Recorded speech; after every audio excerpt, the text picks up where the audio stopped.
A young married couple in 1993 had hopes to spread the gospel of Jesus Christ all around the world via television. And years later, they would achieve just that. Marcus and Joni Lamb, the founders of Daystar Television, reached millions of people around the world. Many have come to a saving knowledge of Jesus Christ by watching the programs that Daystar Television airs. On November 30th, 2021, the founder and president of Daystar Television, Marcus Lamb, would pass away, leaving behind a grieving family and a giant network that needed leadership. Prior to Marcus's death, he had let the board of directors and his family know that his oldest son, Jonathan Lamb, should run Daystar. However, all of that would come crashing down.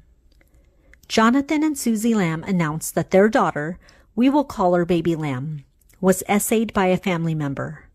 Then his mother, Joni Lamb, would marry a longtime guest to the channel and counselor, Doug Weiss. Jonathan and Susie would not support the marriage due to its unbiblical status, as Doug divorced his wife and remarried on June 10, 2023, to Joni Lamb, just after 13 months of divorcing his ex-wife, Lisa Weiss. Joni, with the help of the Daystar board, would not follow Marcus's wishes and instead fire Susie first, then Jonathan, for not reading a card from the audience that gave praise to Doug. For years, the case of Baby Lamb and the separation between Joni and her son Jonathan would remain. Unfortunately, on May 7, 2026, Joni Lamb would pass away. The reasons are still unclear, as for months the Daystar audience would begin to notice that Joni did not look well.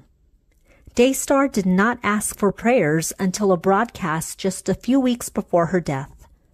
Doug would come out asking for prayers for Joni's back. He claimed it was just a back injury, but many began to speculate it was more than that.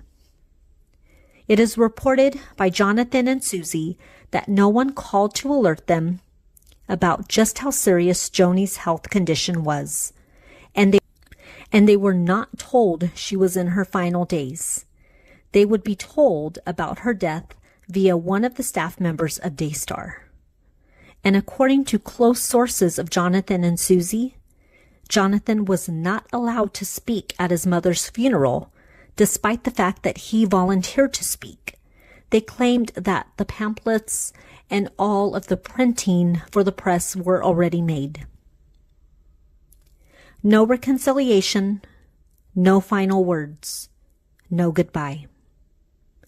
Saints of God, unforgiveness can weigh heavy on your health and on your mind. I don't know if Joni forgave her son or not.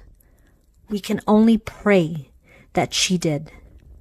We are called to forgive just like Jesus has forgiven us. The way of the cross is forgiveness. Don't spend another day holding on to hurt and bitterness. Forgiveness is the way of the cross. My prayers to the Lamb family in their time of grief.